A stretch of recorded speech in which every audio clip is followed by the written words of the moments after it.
አዳም ወዴት ነህ ያልከኝ በፍቅር ድምጽ ፈለከኝ። የደብተራው መንፈስ በእኛ ውስጥ ሲገባ ግብሩ ምን እንደሆነ እንድታውቁ ነው። ዝሙት ግብሩ ነው። 30 ደቂቃም አንድ ሰዓትም ከሴት ጋር ዝም ብሎ ሲያሽ ቢቆይ ለውጥ የለውም። ለስግደት ግን እስቲና አንድ 10 ደቂቃ ክል ቆመን ውዳሴ ማርያም እንጸልይ ትንሽ አንድ 21 ሰገድና ግብትሉት ያ ከሚስቱ ጋር እንደፈለገ ሲጋልብ የነበረ ሰው ፈቃደኛ ላይሆን ይችላል። ለምን ሲባል ዝሙት ሆነ ማንኛውም የሚደረገው የዓለማዊና ርኩሰት ስራ ለርኩስ መንፈስ ምንድነው ግብሩ ስለሆነ ለመንፈስ እየገበረ ያለውን ገላውን ለእግዚአብሔር ማድረግ ስለማይችል አይችልም። ምንድነው ስራው? መምህር ነው። አስተማሪ ነው። አስተማሪ ተነስኩም። አስተማሪ የምን አስተማሪ? የታሪክ አስተማሪ። የታሪክ አስተማሪ። የታሪክ አስተማሪ ወይ ታሪክ አስተማሪ። ምን አረከው? ብዙ መጽሐፍ አስነበብኩት። ሚሊዮን መጽሐፍ አስነበብኩት። ሺህ መጽሐፍ የፍልስፍና የማርክሲስት ሌኒኒስት አውቄ እናትና አባት ገደልኩና ሚሽን ስኩል ስታስገብቼ ብዙ መጽሐፍ አስነበብኩት። አስነበብኩ። በማንበብ ነው የገባው። በማንበብ በመግባት በመብላት በመጠጥ በሲጋራ በማጨስ በጫት ሁሉ ነው የገባው። ሚሊዮን ስንት ናችሁ? ብዙ ሚሊዮን። ስንተኛ ክፍል አስተማሪ ነው? 10 ነው የሚያስተምር። ኮሌጅ ሲያስተምር ነበር፣ አስወጣሁት። ኮሌጅ ያስተምር ነበር፣ አስወጣሁት። ማስተርሱን ፒኤችዲውን ከለከልኩት። እሺ በቃ ላነፍዘው ነበር፣ ንፍስ ስላደረገው ነበር። ንፍስ አስንቤ ማርክሲዝም ሌኒኒዝም በቃ ደርግ ምን ደርግ ጠቅሞን ነበር።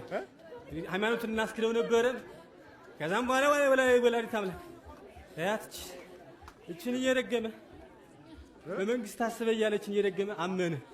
እባክህ እምነት ስጠኝ በመንግስት ታስበ ሲል ታሰረ። ሁላችን ታሰራችሁ።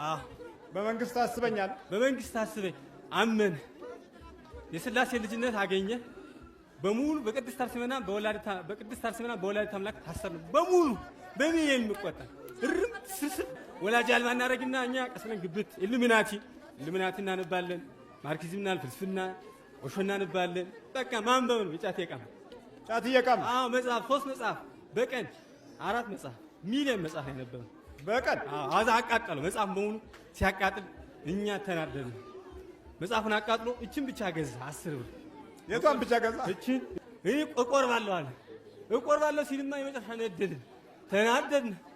አሁን እኮ ሊቆርብ ነበር። ሶም ቢያባት ኑሮ ሊቆርብ ነበር። ንስሐ ገብቶ ንስሐው ደረሰለት። መቶ ስግደት እየሰገደ መከራ እርጉም ውሻ እኮ ነው። አለቃ ስንት መጽሐፍ አስነበረ። በጫት የምታነቡ በተቻለ መጠን እባካችሁ፣ አያዋጣም። የጫት ንባብ፣ የጫት ፖሊሲ፣ የጫት ንባብ፣ የጫት እቅድ፣ የጫት መርሃ ግብር፣ የጫት ፕሮግራም በዛ ነው አሁን እኮ የተማርነው። እና ችግሩ እድለቢስነቱ፣ አእምሮ ቢስነቱ እነዚህ ሁሉ የመጡት በዛ በጫቱ በኩል አልፈን ነው። በምርቃናው በኩል በምርቃናም አንበን የምንሰራው፣ በምርቃና አንበን የምንፈተነው ምንም ውጤት የለውም። እርግማን ነው ትርፉ። በባዕድ ነገር ነው አእምሯችን የተመሰረተው። ያ ሲጠፋ ጨለማ ነው። ስለዚህ ይኸው እንዲህ አይነት ጨልም ያለ ህይወት ነው። በማለዳ መያዝ የሚለው መጽሐፍ እኮ ለዚህ ነው። ሁለቱም መጽሐፍ አንብቧል። ሁለቱም ሚጥም ጣመው መጀመሪያ እንቅልፍ ጣል ነው። ከዛ እንቅልፍ ስንጥለው እልክ ያዘው መርዝ ነው። ንስሐው ደረሰለታ። ሰገደ። ሲሰግድ ሁሉን ያዝ ተያዛችሁ። ደግሞ በኢንተርኔት ደግሞ ያንተን ይወዳታል። በኢንተርኔት ያያትን ልበልልህ። እግዚኦ ማረነ ክርስቶስ በእንተ ማርያም ማረነ ክርስቶስ የሰገደ ክራይላይሶን ኢየሱስ ክራይላይሶን ክርስቶስ በአብ በወልድ በመንፈስ ቅዱስ ስም የጠላትን ዲያብሎስ ሰራዊት በሰበረው በኃያሉ በቅዱስ ሚካኤል ስም ለቅድስት ድንግል ማርያም በስራትን ባበሰረው በቅዱስ ገብርኤል ስም ውስጤ የተደበቅ ጠላት ነርቭ የሆንኮ በሽታ የሆንኮ ነቀርሳ የሆንኮ ማርክሲስት ሌኒኒስት የሆንኮ እያለ መስገድ። ያቺ ያንተና በኢንተርኔት ያገኛት በኢንተርኔት ያገኛት ያንተና እሷ በጣም አድርገኝ ስብስብ እያመጣች ስብስብ ደስ አለው። ስብስብ መሙሉ ተሰበሰበ። አመነ። በቃ እንግዲህ በኋላ በመንግስት ታስበኝ ልቆርብ ነው ያለ።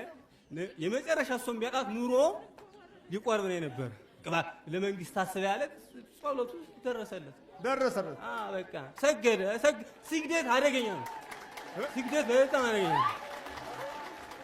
ደግሞ በተለይ 50 አለቃው ጭንቅላት አደገኛ ነው። 50 አለቃው ያላለ መጽሐፍ 50 አለቃው ሰግዶ ሁሉን እንትን አላቸው።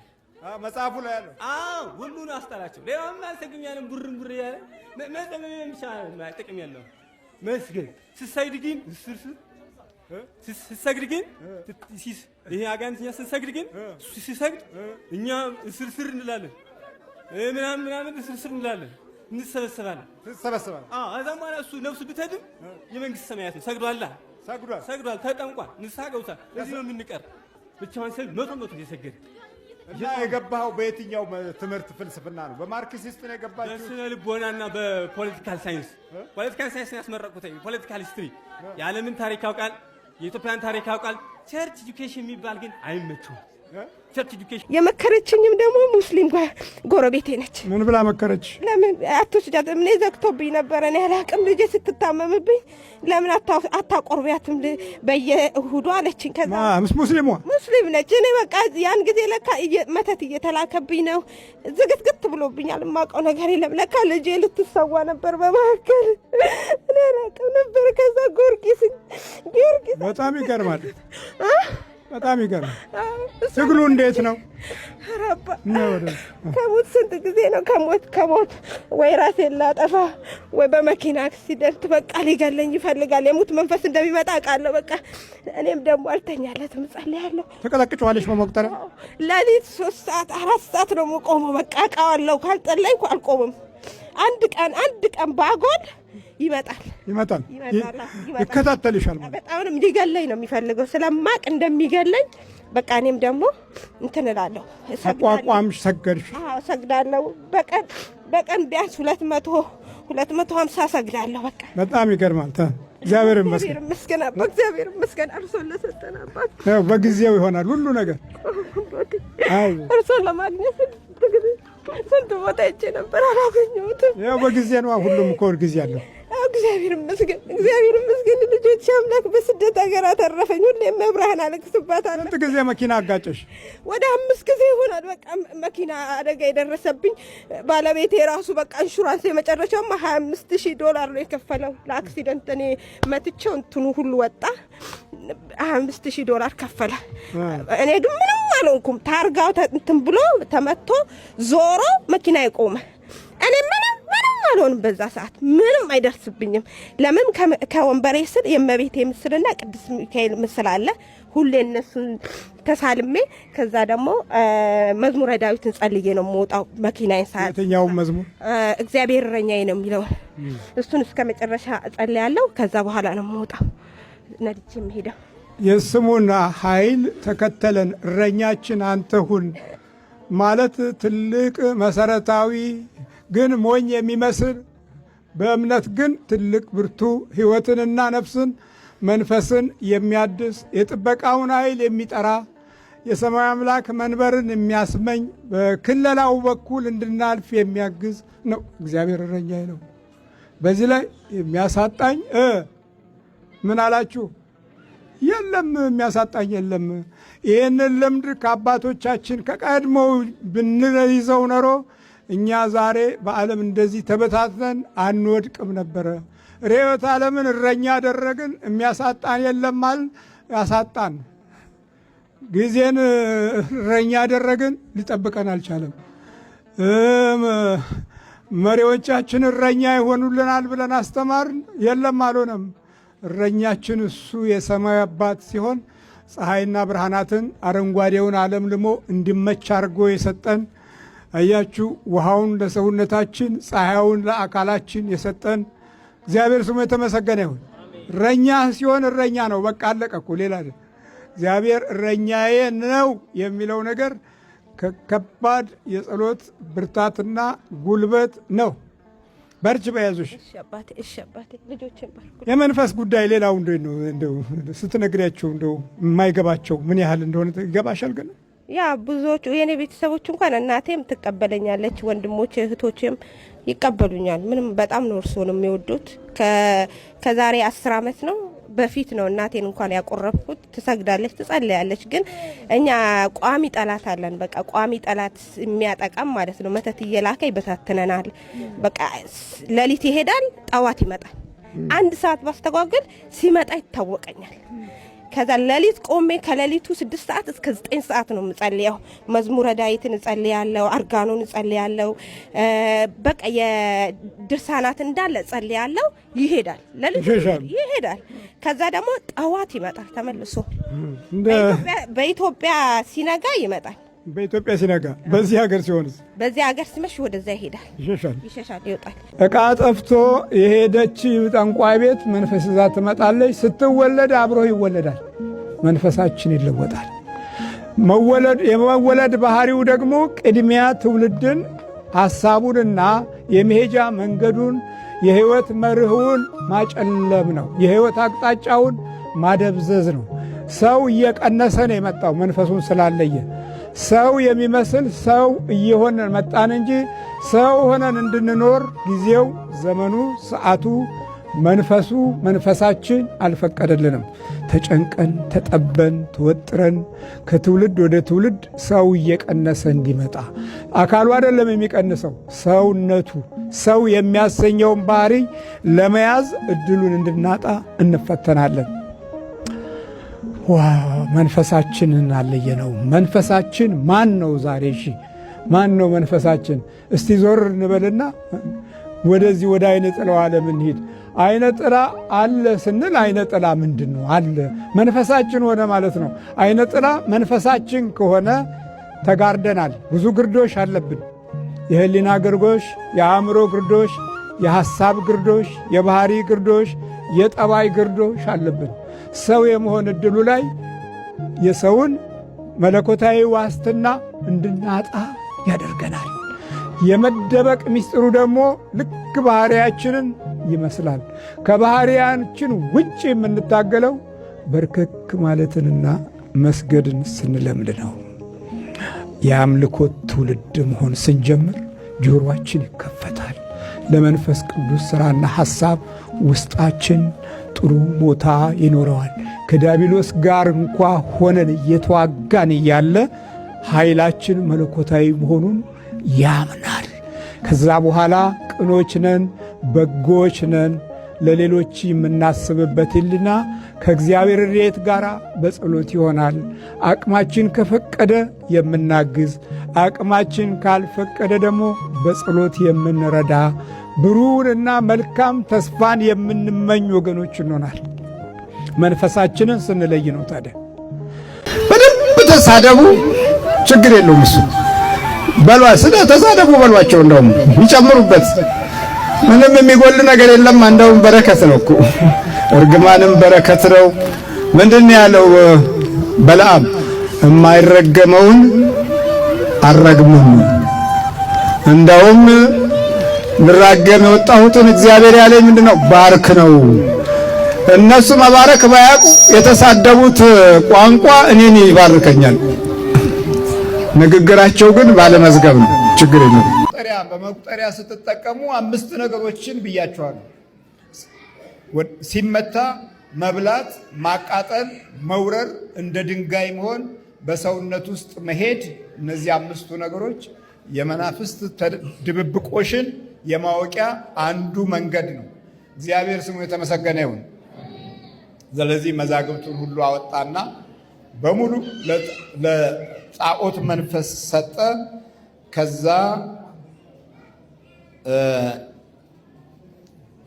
ይህም ንጉሥ አካዝ በተጨነቀ ጊዜ እግዚአብሔርን መበደል አበዛ ይላል። እግዚአብሔርን መበደል አበዛ።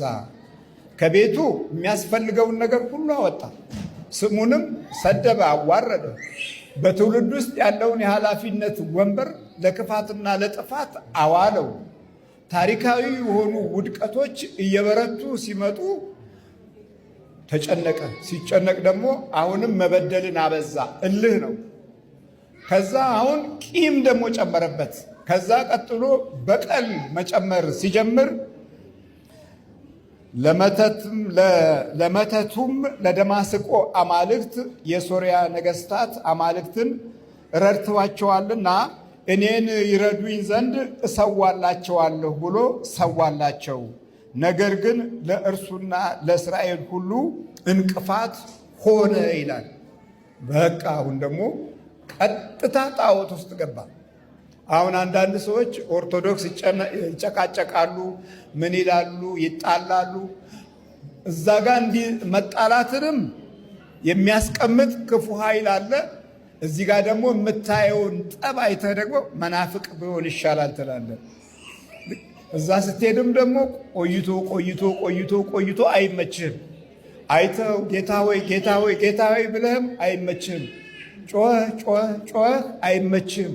ወደ ምርቃና የሚወስድ መንፈስ ከህይወት ጋር ይዛመዳል። እንደ ምርቃና የሚገፋፋ በውስጥ በኩል ጌታን የሚመስል ግን ያልሆነ ዲያብሎሳዊ የሆነ ሸክም ትጫናለህ። በመንፈስ መሞላት በሚለው ጉዳት ውስጥ በጣም በረቀቀ መንገድ ጠላትህን ወዳጅ ታደርገዋለህ። አቤት አቤት አቤት! እግዚአብሔር እንዲህ አይነቱን ክፉ መንፈስ ያርቅልን። አያችሁ፣ አማልክት ለሶርያውያን ረድቷልና ለአሶርያውያን ረድቷልና ለእኔም ይረዳኛል ብሎ የቤተ እግዚአብሔርን ዕቃ ሰጥቶ ወርቁን ሰጥቶ መዛግብቱን ሰጥቶ ታሪካዊ መረጃዎችን ለነሱ አሳልፎ ሰጥቶ የእስራኤል ምስጢር እንዲህ ነበረ፣ የአባቶቻችን ጉዳይ እንዲህ ነበረ ብሎ አዋርዶ ሁሉን ነገር ብሎ ደግሞ አሁን ጣዖት ማምለክ ጀመረ። እስቲ እነሱ ቢረዱ ብሎ መስዋዕት መሰዋት ጀመረ። እኛም ለዛር ለውቃቢ አባቶቻችን እየተለማመኑ ግማሹም በዛር ስለት የተወለደ ነው። ልጅ ለሚካኤል ተስሬ ነበረ። አሁን ግን ለውቃቢው ተስዬ አገኘሁ የተባለው ትውልድ አገኘሁ ከባድ ነው። በጣም በጣም ብዙ ጉዳቶችን በአኗኗር ላይ የፈጠረው አደጋ አንዱ በዚህ በክፉ ጣዖት የተወለደው ትውልድ መብዛቱ ነው። እየበዛ መጣ። የቃልቻው፣ የጠንቋዩ፣ የመተተኛው፣ የአስማተኛው፣ የአውደ ነገሥቱ መንፈስ እየጨመረ መጥቶ በተወለደበት ጊዜ ያ ትውልድ ከጠላት ጋር ስለተወለደ መንፈሳዊ አባቱ ሌላ ነው። ለዚህ ጸሎት አይስማማውም። አሁን ባለፈው ጊዜ ዛሬ 6 7 8 ዓመት በመጣው ጊዜ የነበሩና የሰሙ እናቶች እስካሁን የሰሙ እህቶች እስካሁን የበረቱ አሉ። እስካሁንም ጸሎት ጀምረው ያቃታቸዋሉ። ግን እዚህ መጥተዋል። ሆዴን ይነፋኛል ይላሉ፣ እድሌን ይዞታል ይላሉ። ግን የጸሎት ጊዜ የለም። የተወለድንበት የኋላው ኮተት ከማንነታችን ጋር ሁለተኛ አካል ሆኖ ስለያዘን ጸሎት አይስማማንም። እየሰማችሁ ነው? ጸሎት አይስማማንም፣ መስገድ አይስማማንም። እንዲስማማን ነበረ መታገል የነበረብን። ታግለን ታግለን ታግለን አይ ታግዬ እንዴ የኔ በቃ አይወጣም ማለት ነው፣ ስለዚህ ምን አደከመኝ ብለው ተኝተው አሁን ሲመጡ ያው መንደፋደፍ ነው በቃ በየጊዜው። ለዚህ የተወለድንበት ስለት ከዲያብሎስ ጋር ስለተያያዘና ጥምር የሆነ አካል ስለሆነ ጥምር አካል የሚባላል ተጣምረን ያለን ጥምር አካል ሆኖ ሲቆይ አዚም ይሆናል። በቃ አዚም እና ለመረዳትም ለመስማትም አዚም ይሆናል። በገላትያ 3 ምዕራፍ 3 ቁጥር 1 ላይ ኢየሱስ ክርስቶስን እንዳታውቁ አዚም ያደረገባችሁ ማን ነው ብሎ ደግሞ ይጠይቀናል። አዚም ያደረገባችሁ ማን ነው ብሎ አዚምነትን ያነሰዋል። እና በአዚም ትምህርት ቤቶቻችን ተይዘዋል። የማንነት ቀውስ እንዲገጥመን የትውልዱ አካሄድ ተወሳስቧል። ስለዚህ በጸሎት መበርታት ያስፈልገናል። ስንወጣ ስንገባ የሚጫጫንንና የሚደብተንን ኃይል የምናርቀው ጸሎት ቦታችን በርከክ ስንል ነው። የምንገባበት ሆቴል፣ የምንጠጣው ሻይ፣ የምንጠጣው ቡና ዘመናዊ የልክፍት መንፈስ እንዲያድርበት ሰይጣን ይሰራል። ዛሬ ይሄ አብዛኛው በዚህ በሙዚቃው ኢንዱስትሪ ውስጥ ያለው ትውልድ ሁሉ ከዚህ ከሰይጣኒዝም ጋር የተያያዘ ስለሆነ ስናደምጥ ቆይተን አዚም በማንነታችን ላይ አድርጎ ያንን መንፈሳዊ ክብራችንን ይወስድብናል። መንፈሳዊ ክብርን መነጠቅ የዚህ አዚም አሰራር ነው። አዚም ለጸሎትና ለአምልኮት ሕይወትን እንዳታዘጋጅ የሚከላከል ስውር መንፈስ ነው። የእድል ግርዶሽን የሚያበረታታ የህይወት አቅጣጫዎችን የሚያጨልም ቀብር ሁሉ ሳይቀር እንዳያምር የሚያደርግ አደጋ ያለበት ክፉ መንፈስ ነው። እግዚአብሔር ምሕረቱን ያብዛለን። በመጨረሻም አካዝ የእግዚአብሔርን ቤት ዕቃዎች ሁሉ ወስዶ ሰባበራቸው አለ። በቀል ጀመረ። የተቀደሰውን ነገር ከቤተ መቅደስ አውጡልኝ አለ። ወስዶ ሰባበራቸው። አቤት አቤት! እኛስ ያልሰበርነው ነገር አለን? ማተብ በማሰራችን አፍረናል። ስለዚህ ማተባችንን በጥሰናል። መስቀል በማሰራችን አፍረናል። በመሆኑም መስቀላችንን ደብቀናል ወይም በጥሰናል። ትምህርት ቤቶች መስቀል እንዲያዩ አይፈልጉም። እዚህ የነጩ ዓለም አይፈልግም። በፍጹም መስቀል ማየት አይፈልግም። ስለዚህ ከልጆቻችን ላይ መስቀል አውጥተናል። ይሄ እምነታችን ነው ብሎ መጋፈጥና ጉልበት ያለው ተሰቢነትም አተናል። መጀመሪያ የተሰቢነታችን ምዕራፍ ተሰብሯል። ስለዚህ ልጆች ሲማሩ የዘመኑን የጊዜውን እና የአስተማሪውን አዚም ይይዛሉ። እያስተማሩ የበሏቸው ልጆች እኮ ብዙ ናቸው።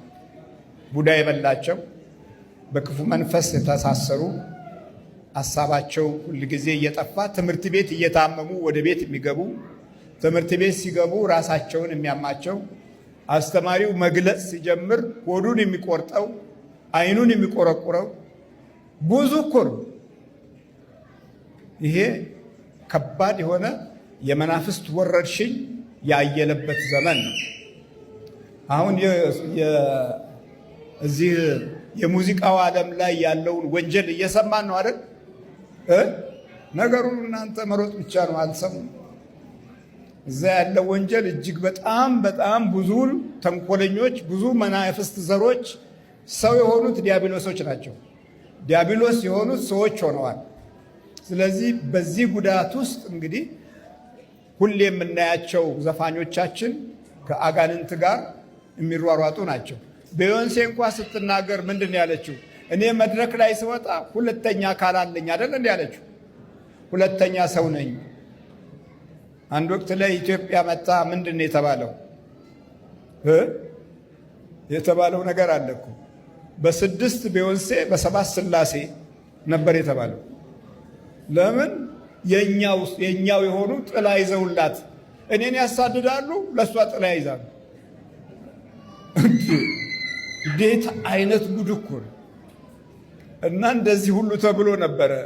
እሷ ደግሞ በመድረክ ላይ ምን አለች ባለፈው? እኔ እኮ አንድ ሰው አይደለሁም፣ ከኔ ጋር ሌላ ቢዮንሴ አለች፣ ሌላ እንደውም ከኔ የበለጠች ቆንጆ ቢዮንሴ አለች። እሷ ነች መድረክ ላይ ጉልበት የምትሰጠኝ። ሁለተኛ አካል እና ሌላ ብዙ መንፈስ።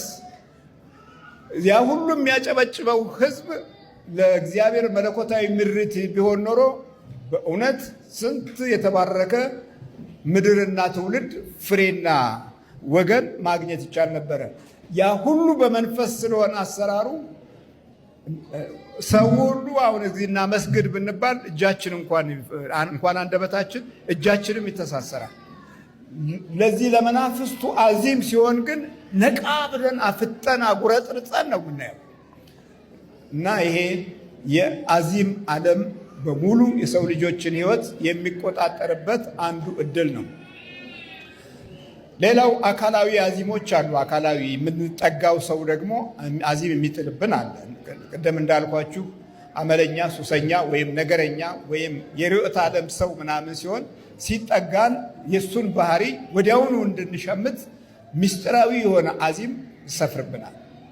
ማታ ካልጸለይን ካልሰገድን እንዲህ አይነቱ የባህሪያችን አንዱ ገዢ ይሆናል። በትምህርት ቤትም እንደዚህ አይነት ሰዎች አሉ። ማታ ስትጸልይ ስትሰግድ እግዚአብሔርን ስትማጸን ግን ገለል ይላል። በቤተ ክርስቲያንም አዚም አለ።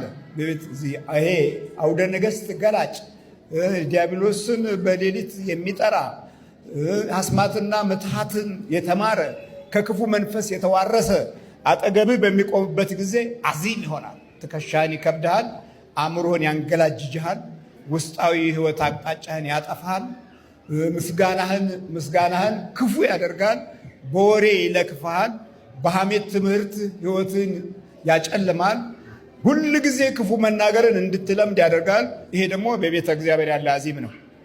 መልካም ነገርና መልካም ቋንቋ የማይወጣ ፍቅር የማይገለጥ የውሸትና የተሪኦ ብቻ እንዲሆን ያደርግና የትውልዱን ሕይወት መቀመቅ ውስጥ ይከተዋል። ዛሬ አብዛኛው ወደ መቀመቅ የሚወስድ መንገድ ትምህርት እየተማርን ከሃዲዎች ነን። ወንጌል እየተሰበከ አማኞች አይደለንም። ለምን? አዚም ነዋ። አዚም እኮ ወደ ቅዱስ መንፈስ ሂድ ሲባል ወደ እርኩስ መንፈስ እንሄዳለን።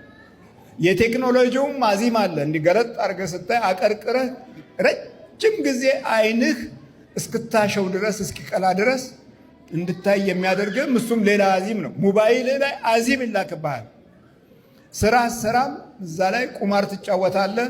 ጊዜን፣ ዘመንህን፣ ተስፋህን በዛው አዳም ወዴት ነህ ያልከኝ በፍቅር ድምፅ ፈለከኝ።